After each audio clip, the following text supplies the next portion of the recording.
Magandang araw, Podmates! Howie Severino muli na nagpapaalala na nakakatalino ang mahabang attention span. Ang Hunyo ang Pride Month at okasyon para talakayin ang mga LGBT issues. Ang guest natin ngayon ay si Vince Liban, National Convener of Pantay, a youth-led gender equality advocacy group, at siya rin ang National Convener ng Pride PH, which is a network of LGBT and Pride organizations. Magandang araw sa iyo, Vince, and welcome to my podcast. Magandang araw po. It's a pleasure to be here. Happy Pride, everyone. Thank you. Vince, I have seen a lot of interviews about LGBT issues, lalo na sa US, no? Where often one of the first items discussed is the pronoun that should be used for the interviewee or interviewees, no? How relevant is that discussion of pronouns in the Philippines? Kasi alam natin yung mga wika natin ay mas gender neutral, no? Wala naman tayo talaga mga gender pronouns tulad sa English na he, she, di ba? Kasama ba 'yan sa usapin sa LGBT community sa Pilipinas? Well, Sir Howie, maganda na nabanggit ninyo no, na yung sa Filipino, ang pronouns o yung panghalip natin ay gender neutral. Yung siya, yung sila, yung sa kanya, o yung sa iyo are easily attributed to a gender neutral person. No? Kasi we really don't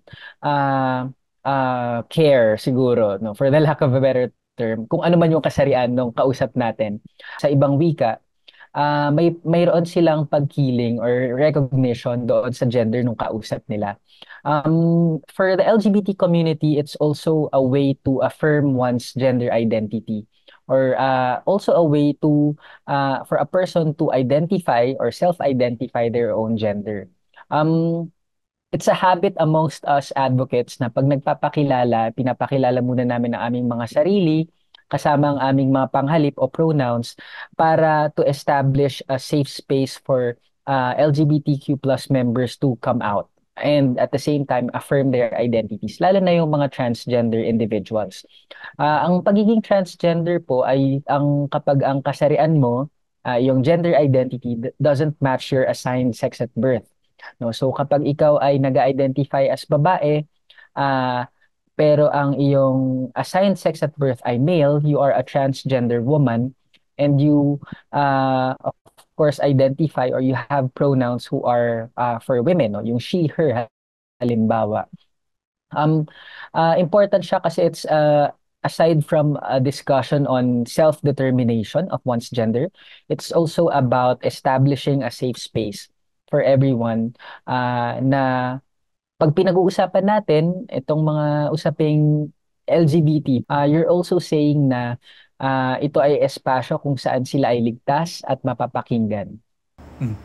Okay, of course that's relevant, no? Pag English yung wika na ginagamit, yun ang context yan. Kasi sa English lang naman may his, her, he, she, ano? Sa wikang Filipino, whether it's Tagalog, Bisaya, Ilocano, whatever, no? Wala tayong hindi nagdi-distinguish yung wika ng mga gender, no? But that being the case, no? So what does that say about Filipino culture if language reflects culture, no? Kung sa ibang kultura, sa ibang wika, no, the pronouns matter, no, because they establish your gender. Sa atin hindi, no? What does that say about our indigenous culture? Kami po sa Pantay and many advocates I think would affirm this na we believe Filipinos are inherently kind and respectful to one another, no? Especially meron tayong yung pakikipagkapwa. Nakikita natin yung yung kapwa-tao natin bilang kapantay at hindi bilang ibang tao, no? Ang sabi ng mga historians at mga psikolohistang Pilipinos, it's also about putting oneself in the shoes of others. So kaya natin to empathize with them at kaya natin makipagkapwa. Para sa mga historians naman din, ito raw ay isang manifestation noong inherent natin na pagrespeto doon sa people with diverse na kasarian. In indigenous pre-colonial rather, in pre-colonial times, no, ang mga queer people ngayon, mga LGBT people ngayon, ay itinuturing na pinuno or leader ng kanilang mga ah, pamayanan. May mga babaylan tayo, no? Mga yung mga tinatawag natin ngayon na transgender or gender non-conforming individuals who affirm the role of women or priestesses in their communities and they're leaders of the community, no? Malaki ang role ng mga LGBT people before at hindi lang ito nakikita doon sa Pilipinas, sa pamayanang Pilipino. Other cultures also exhibit respect towards people of diverse gender. At nakakatuwa kasi nag-reflect siya sa wika natin at dinadala pa rin natin hanggang ngayon. Okay, sinasabi mo nga na likas sa kulturang Pilipino yung respeto, yung pagka pantay-pantay na mga gender, whether you're male, female, transgender, babaylan, gay, lesbian, etc. No? Kaya may contradiction kasi ang daming issues natin ngayon and yung ating lipunan ngayon ay tila nahuhuli na sa ibang lipunan, no?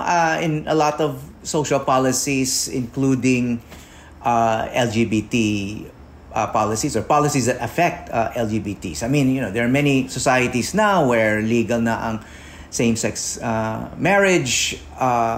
So, how do you reconcile that? Na meron tayong likas na kulturang ganito, an indigenous culture that's inclusive, that respects all kinds of people, and it's inherent sa atin, yung empathy and all that. And at the same time, structurally, ang daming balakid sa tunay nga na equality sa ating lipunan sa panahon ngayon.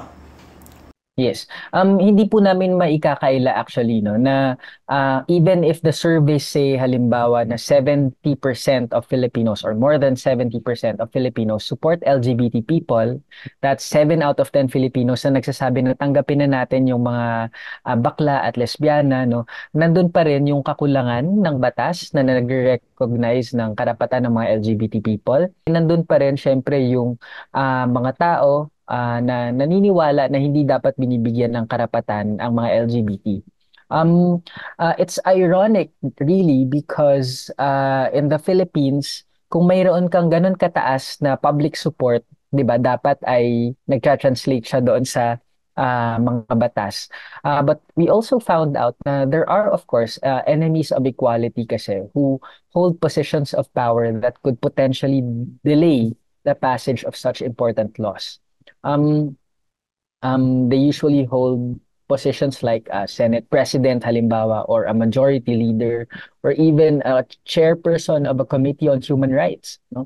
That would prevent the passage of such laws. Nakakalungkot isipin na may mga ganito but we remain hopeful, especially for the SOGI Equality Bill to finally pass after 24 years in Congress. No, because it's also a reflection of the dreams and aspirations of the LGBTQ plus community and their families. Naniniwala din po kami na sa haba-haba man ng panahon na isinalang yung mga batas na ito, dumaan siya sa maayos at tamang proseso ng konsultasyon, ng debate, at napakinggan ang lahat ng sektor ng lipunan. So, wala na tayong actually dapat ngang masyadong mahabang pinag-uusapan kasi if you support equality, you should support the SOGI Equality Bill. Okay, just to refresh our listeners and viewers, ang SOGI ay Sexual Orientation and Gender Identity Expression Equality Bill. That's the SOGI Bill. Sabi mo nga, matagal nang nakasalang yan. I think it was first filed in year 2000. So 24 years na. Isa na sigurong sa mga longest running bills na tinatalakay ng Kongreso, hindi mapasa-pasa, But in a nutshell, Vince, what is the SOGI bill? What will it promise LGBT and society in general? Okay. The SOGI Equality Bill po is an anti-discrimination bill that protects all Filipinos on the basis of discrimination, on the basis of sexual orientation, gender identity, and expression. No? Yung sexual orientation ay kung paano po kayo nagmamahal o na-attract sa ibang tao. Gender identity, how you identify yourself, and gender expression, how you express yourselves. Sa atin, nakikita natin na marginalized group in terms of sexual orientation, gender identity, and expression ang mga LGBT people. Of course, lahat ng mga Pilipino ay mayroong sexual orientation, gender identity, and expression o SOGI. Diba? If you are straight, halimbawa, or heterosexual, you are attracted to the different sex, that's your sexual orientation. If your gender identity is a man and you're fortunate to have aligned your gender identity with your assigned sex at birth, diba? You're a cisgender person, no? You're cis man, that's also a gender identity. So, lahat po ng tao ay may SOGI, no? The SOGI Equality Bill offers the promise of, breaking discrimination or yung barriers to equal opportunities. Kasama po dito, syempre, yung diskriminasyon na nararanasan sa eskwelahan, halimbawa ng maraming LGBT students. Nandyan din yung discrimination sa workplace, mga LGBT people na hindi natatanggap sa trabaho, hindi na pro-promote sa trabaho dahil lang sa kanilang kasarian. At syempre, nandyan din yung discrimination sa access to public services. May mga public services po na hindi na tatamasa ng ilang mga LGBT families, LGBT individuals and their households, no? At ito sana yung gusto nating i-address. Naniniwala tayo na kapag may SOGI Equality Bill, queer people or LGBT people are free to contribute to society, to nation building, no? There have been a lot of studies na nagsasabing may economic cost ang discrimination. Pero kapag nag-establish ko naman ng inclusive policies, you also promote economic development. So, naniniwala kami na tsaka ang discrimination, Sir Howie, pero mas happy pag may equality. Okay, let's talk about real-world situations that a lot of common people are concerned about. Would the SOGI bill allow transgender people to use women's restrooms? Not all biological women are comfortable with that. No, I mean, how would that work under the SOGI bill? In a way, that would be a form of discrimination if you don't allow people who identify as women to use restrooms for women, di ba? Bathrooms are just one aspect of an incident involving discrimination. Halimbawa, marami ang mga LGBT people, especially trans people, na nagkakasakit po sa bato. It's actually a health concern, no? Dahil lang hindi sila makapag-CR ng maayos because sometimes they also experience harassment and bullying just to access comfort rooms. No? Pagdating po doon sa comfort rooms, the SOGI Equality Bill actually offers two options. Yung una, gender-inclusive bathrooms, at pangalawa, gender-neutral bathrooms. Sa single-use na bathroom, halimbawa, sa ating mga tahanan, no, gender-neutral naman talaga siya, di ba? Kasi iisa lang ang CR para kay nanay, para kay tatay, para kay ate at kuya, at kung meron man silang mga kapatid na LGBT. So wala naman talaga siyang problema. But pagdating doon sa comfort, marami nagsasabi na naku, baka prone 'yan sa abuse and sa harassment, no? Sir Howie, sinasabi mga ganon. But I want to assure you that many of the local government units that have enacted their anti-discrimination ordinances have not experienced such. Even mga educational institutions that have adopted a gender-inclusive and gender-neutral bathrooms, zero cases of sexual harassment. Because ang sexual harassment happens because of sexual harassers and not LGBT people. And we have laws that would protect all of us against sexual harassment. You have the Anti-Sexual Harassment Act, you have the Safe Spaces Act.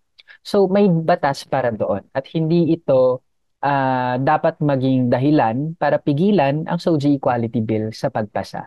CRs are a common concern for everybody kasi lahat tayo gumagamit yan. No? So I need to ask you a little bit more about this. So itong yung gender neutral or all gender bathrooms, no? These are CRs na na may mga urinal, may mga toilet stalls at babae, lalaki, LGBTQ, kahit sino pwedeng gumamit, right? Wala naman pong all-gender restrooms na para sa lahat. Kapag gender neutral ang pinag-uusapan, it's single-use comfort rooms. So pang-isahan lang po talaga siya. That's the idea. For establishments to at least have an option for a single-use gender-neutral restroom. Pagdating naman po sa gender-inclusive comfort rooms, actually, hindi naman siya about, like for a women's bathroom to welcome all, 'di ba? It's about the women's bathroom welcoming women. And in this case, kasama po doon ang transgender women. Yung transgender woman naman can go inside, 'di ba? Or avail also of the gender neutral single-use restroom. And meron na bang modelo nito? May mga example na nito sa Pilipinas? Yes po. In the many local government units that passed, Quezon City for one, ini-implement na siya at least sa City Hall, no? Their gendered restrooms are inclusive, and at the same time there's an option for gender neutral restroom. Again, hindi po natin gusto na magkaroon ng LGBT restroom. Ang gusto natin ay gender neutral restroom. I always tell the story of when African Americans were denied the use of bathrooms. Dati sinesegregate yung mga white sa black Americans, 'di ba? And it's the same that's happening now, no? Yung fear natin na ang black woman before ay bawal mag-CR sa CR ng white woman is unfounded, no? We realize na eventually those fears are because we do not understand the different identities of these people, and at the same time nandun naman talaga sila para umihi lang or umerna. So linawin ko lang, no, yung gender inclusive or all gender CR, hindi ko lang kung yun ang tamang description, no, is yung single use, tama? Hindi yung halo-halo yung mga tao sa isang CR. The single-use restrooms po are gender-neutral or all-gender restroom, yung mga single-use. Pero po, mayroon pa rin mga gendered restrooms, whether for women or for men siya. We hope these restrooms could be inclusive also. Pero ang naging compromise nga po doon, yun po yung pangarap ng mga advocates, of course, for them to be included, no? Again, hindi po natin sinasabi na ang isang lalaki ay magsi-CR sa women's bathroom, no? Ang sinasabi natin, we will add options of single-use restrooms for all genders. Okay. And if a transgender woman is not allowed to use a women's CR, that's a form of discrimination. Unless there's an option for a gender-neutral bathroom. Okay. And if that person is forced to go to the men's restroom, would that be considered like harassment or discrimination? Yes.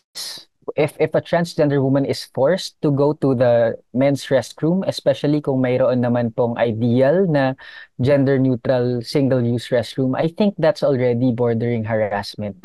No, again, wala naman pong inaapakan na tao ang isang transgender woman na gusto lang umihi, no? Kung pagbabawalan mo siya na mag-CR doon sa gender-neutral bathroom at sasabihin mo pa sa kanya na umihi ka doon sa panlalaki kahit wala naman siyang inaapakang ibang tao or ginagambala na ibang tao, that would already border harassment and discrimination. And may kaso siya. I mean may mga paraan, may mechanisms na mag-file siya ng complaint based on Ye- that. I mean, Yes, but the laws are the proposed bill is not punitive, Sir Howie. It's actually the current version of the bill is simply the first offense is gender sensitivity training, no? Baka akala kasi ng mga tao ikukulong agad sila, no? We believe in restorative justice, and at the same time, we believe people can of course be gender sensitive. And inclusive for people lalong-lalo na wala namang inaapakang ibang tao. okay, kasi may mga nagsasabi na yung SOGI bill, that's the first step towards same-sex marriage. And of course, that also begs the question from a lot of people, na, well, what's wrong with same-sex marriage? No? But just to clarify, the SOGI equality bill will not legalize same-sex marriage, right? It will not po. It will not. It's not a marriage equality bill. We also included there na we hope the SOGI equality bill equalizes access to public services except marriage license. So, and if you want to legalize marriage equality, the Supreme Court also said that it might require amending the family code. No? And we leave it to Congress to do such. So this is not a marriage equality bill. But marriage equality is part of your agenda, right? I mean, Yes. that is a goal for the LGBT community. Tama? Yes, yes. Marriage equality, even in the forms of civil unions or civil partnerships, definitely that's one of the dreams of the community, to for the state to recognize the right to love and to the right to have a family because we exist and we already have rainbow families here in the Philippines. In Pride pa lang, Sir Howie, last year we had more than 300 sign-ups ng rainbow families. In Quezon City also, they're already implementing a commitment ceremony, for LGBT couples. There's also the right to care card that would allow LGBT couples to be medical proxies of their partners should something happen to them. This wasn't legalized, of course, because wala namang kasal para sa dalawang bakla o dalawang tipo, no?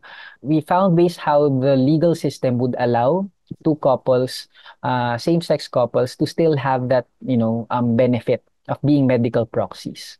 I've attended a same-sex wedding, and there was even a religious person, not of course not sanctioned by the Catholic Church, pero it was a religious person who blessed the couple, and there was a ceremony, what would be the significance of it? That's not recognized by the state, obviously. Yes. No? Hindi ka mabibigyan ng marriage license kasi wala pang ang marriage equality law, no?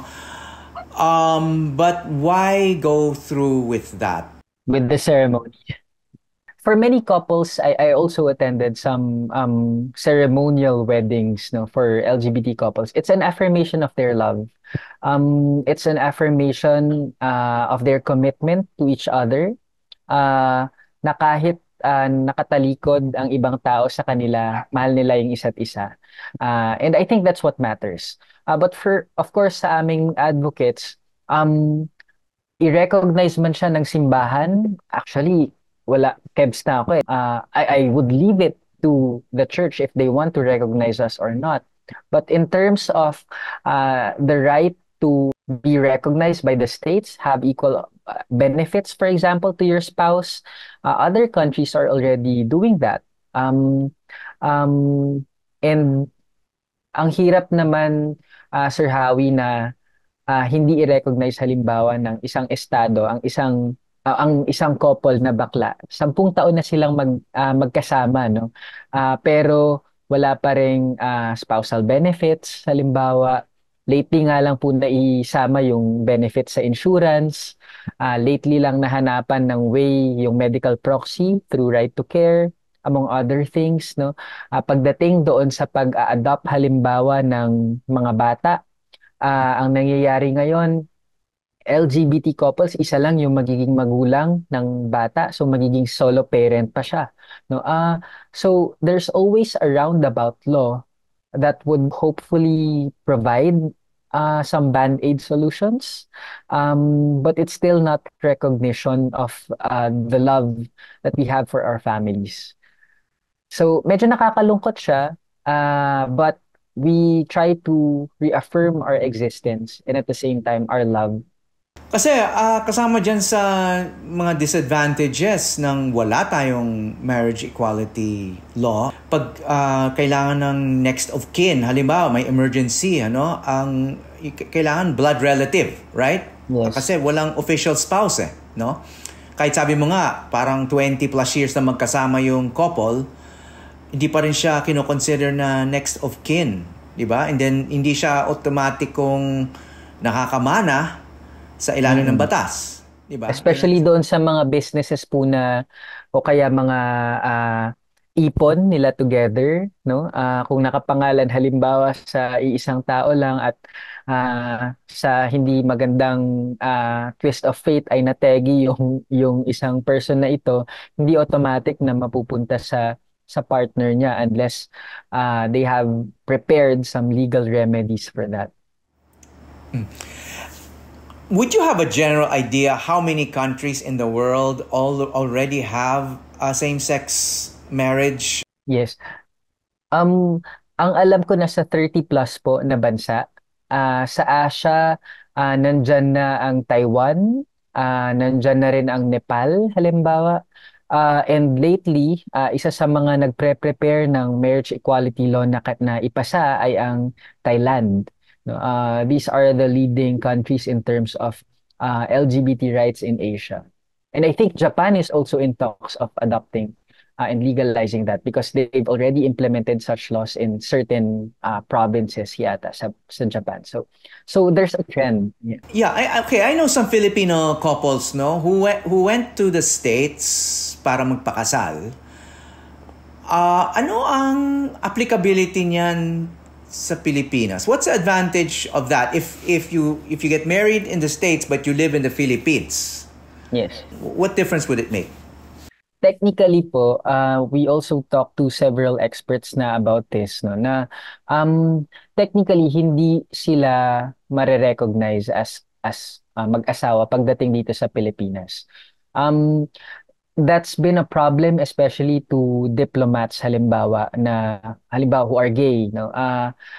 Gay diplomats sila from other countries, they're married, pero pagdating dito sa Pilipinas, yung kanilang partner ay nililista lamang bilang house help. No? So, medyo degrading yun for the diplomats. So, hindi kinikilala ng Philippine government yung married same-sex couples. Kahit legally married sila sa ibang bansa, pagdating dito, they're considered unmarried. Yes, they were tagged as house help or household helpers ng kanilang mga pamilya. Para magkaroon lang ng diplomatic cover. Yes. Kasi hindi pwedeng partner, walang partner status. Yes po. Kaya rin I think either the DFA or the DOJ has already made some amendments to their policies on this, especially for diplomats alone. Pero para sa mga non-diplomats, of course, kapag kayo ay mag-asawa sa ibang bansa, pag dumating kayo sa Pilipinas, mag-best friends na lang kayo. But officially, nakalista ka sa embassy as household staff or household help. Yes. Wow. I think that's what happened. I remember this. This was a lesson sa akin po when I was in college by our gender and politics professor. Igigib ko naman po sa DFA. No? I think there have been efforts to amend their policies to address this concern that has been raised by the diplomats. Okay, so there are about 30 countries in the world na may same-sex marriage. How long do you think it will take for the Philippines to legalize same-sex marriage? Yan po ang mahirap sagutin, no? Kasi kung RH bill niya na tumagal ng pagkatagal-tagal ngayon, SOGI Equality Bill. But I'm very hopeful that the stars are aligning for the SOGI Equality Bill to pass this 19th Congress. Yung unang-una po ay dahil number one, nag-unite ang mga LGBT groups ngayon from different sectors and we will be launching the Equality Alliance. This will be the biggest alliance of advocates for the SOGI Equality Bill. Second, the international community is also backing us up. There will be 20 plus embassies attending Pride. And they all support the passage of the SOGI Equality Bill. And third, I think with the new Senate leadership, there'll be a greater chance for the SOGI Equality Bill to at least be given a chance sa plenary, no? Na kailangan na sana ay mapag-usapan naman siya at ma-discuss ulit yung mga kung mayroon man silang mga concerns or reservations. Pagdating po sa marriage equality, it might take maybe longer. But I think discussions about marriage equality should already begin next Congress. So what's the issue blocking, or what are the issues blocking the SOGI Equality Bill? Mainly po ay myths, no. Yung nabanggit po natin kanina, akala nila ay tungkol siya sa marriage equality. No, it's not. Of course, we recognize that there are people who support the LGBTQ plus community but might not be in favor of marriage equality yet.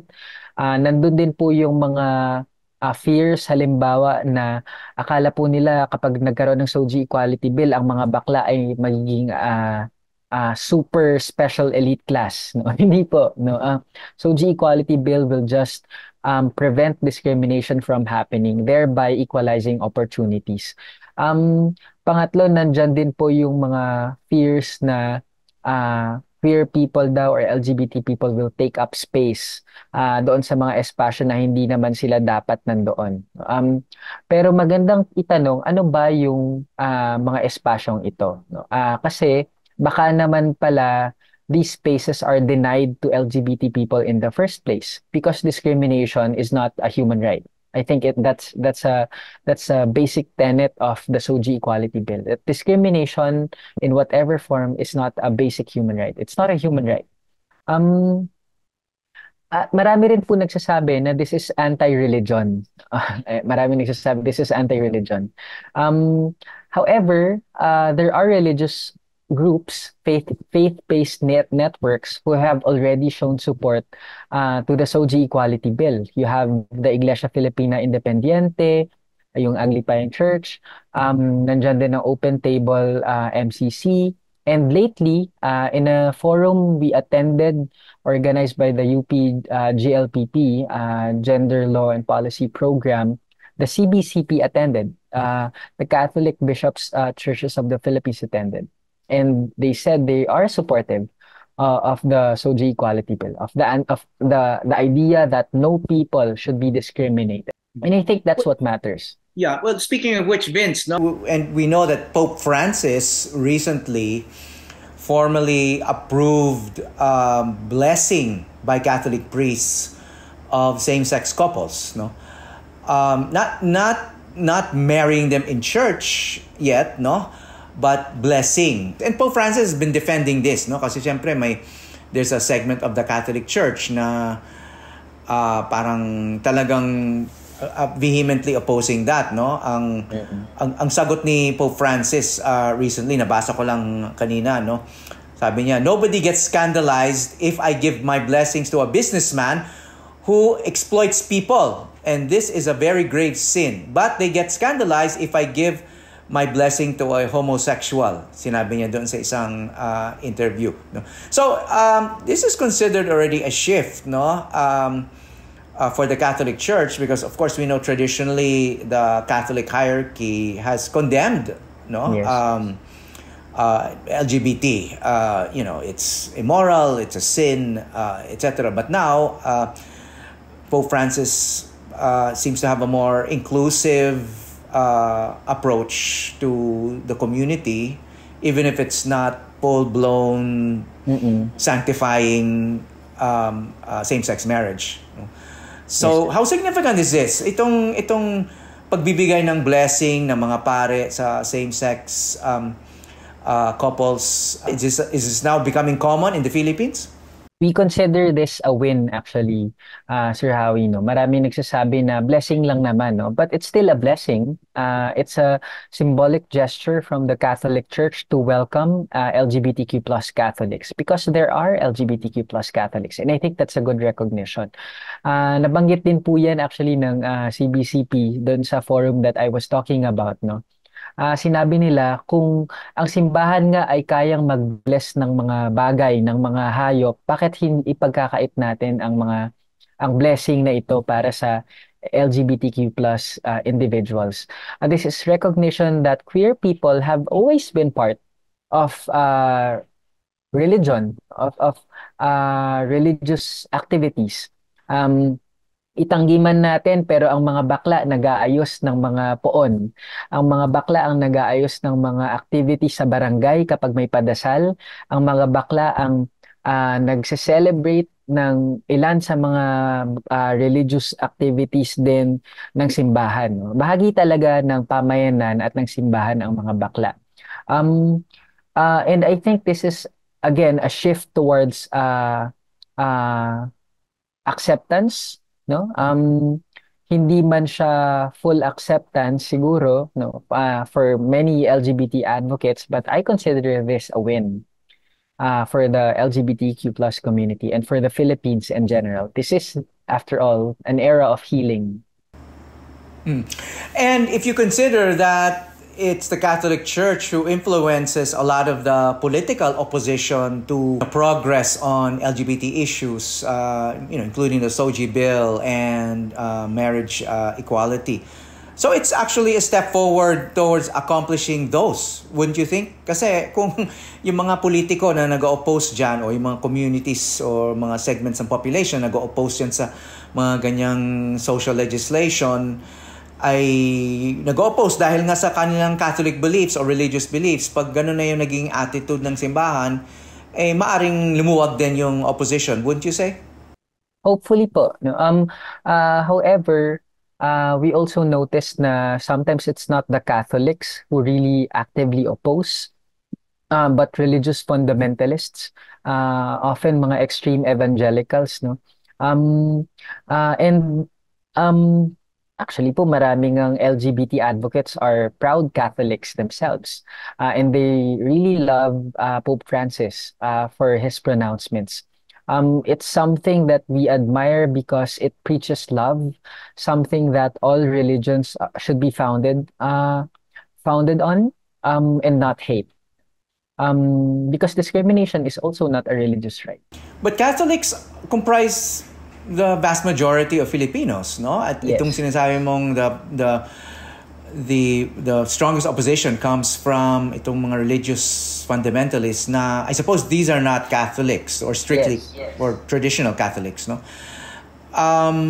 They're not close to being a majority, and yet sinasabi mo, they're leading the opposition or they're providing the strongest opposition to this kind of social policy. So ang lakas nila considering they're not really close to even even a plurality or a majority of the population. I agree po.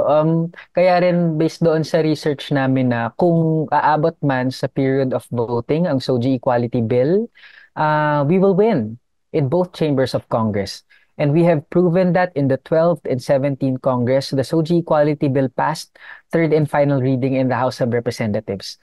However, yun nga po, meron talaga sa Senado na mag-grandstand, no? At kayang i-delay ang bill because of their powers. So yun ang pinakamalaki naming balakid. That's why kung pagbibigyan lang ng chance na i-hear siya sa plenary, dahil at i-flesh out ang debate, dahil we're sure we have already addressed the concerns for 24 years. We've integrated already the suggestions of the opponents and those that have reservations to it. Pagbotohan lang. And of course, we hope that our legislators say yes to equality. Okay, so it's Pride Month, no? And you're national convener of Pride PH and one of the organizers of Pride activity. So anong magaganap sa buwan na to? Okay po. We're excited because last year we made history as the biggest Pride March in Southeast Asia with 110,000 attendees. This year, we're expecting double the fun and double the everything. From the sign-ups ng volunteers sa marchers, sa partners namin, everything doubled. That's why we're also expecting another historic event for the LGBTQ plus community this year with the Love Laban to Everyone Pride Page Festival at the Quezon Memorial Circle on June 22. Darating po ang Amsterdam Rainbow Dress. It's a sign of love from the international community. And it's also a reflection of the Quezon City being a safe haven to LGBTQ plus individuals.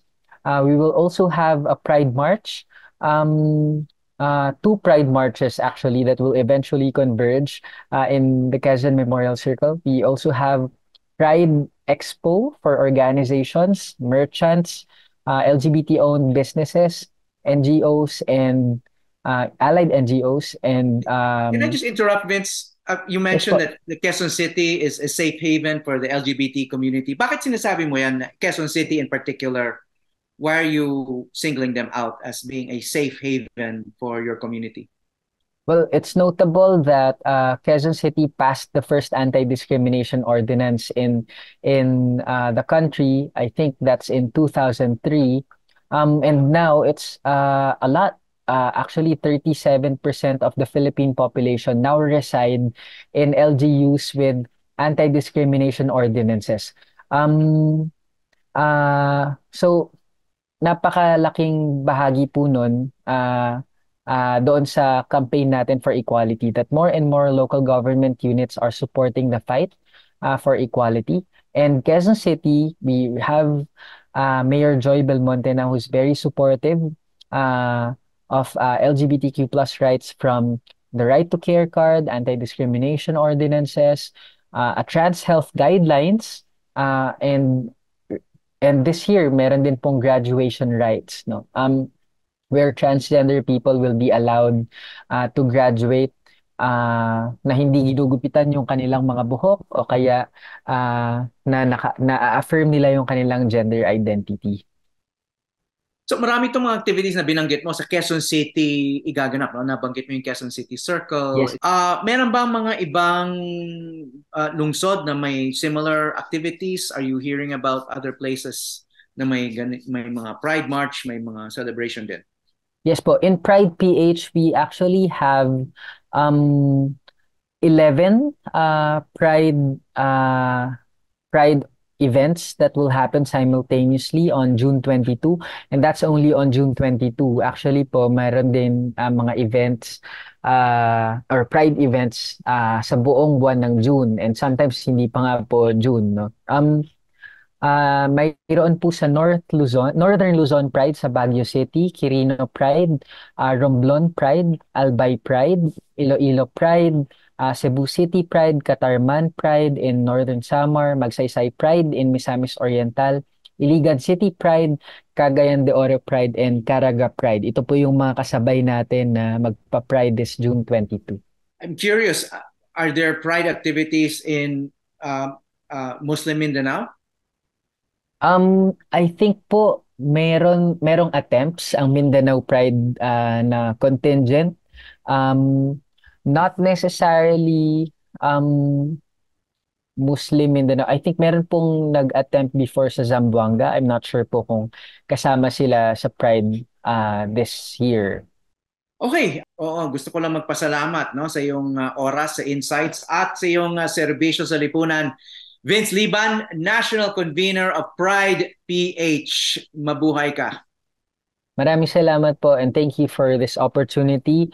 Again, we leave you with a message na we hope you could support the fight for equality para sa ating mga pamilya at sa mga susunod pang henerasyon dahil tsaka ang discrimination at mas happy pag may equality. Maraming salamat po.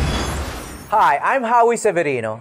Check out the Howie Severino podcast. New episodes will stream every Thursday. Listen for free on Spotify, Apple Podcasts, Google Podcasts, and other platforms.